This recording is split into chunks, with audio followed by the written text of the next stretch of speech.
Hello YouTube, this is Gone Mini Clips 47 here with another Apple video. This one is a tutorial on getting GraviBoard for free. With GraviBoard, it's really no use at all, but it's pretty fun to mess around with. So I have mine set to shake, so I shake it. That arrow appears.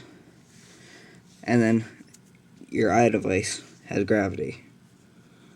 So you can just turn it. Works on any page,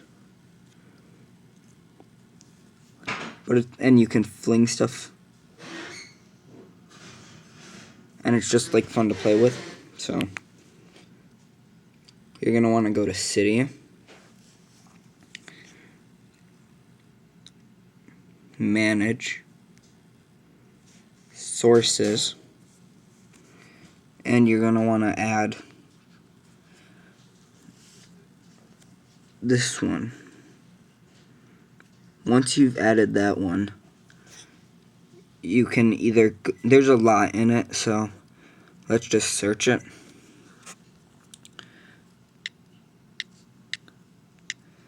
Gravi, you can just type in Gravi, and there'll be two.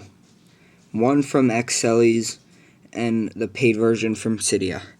You're going to click the one that's not blue, which is from Excelis. Install, confirm, and then it'll just do it like normal. Thanks for watching, and have fun with this tweak.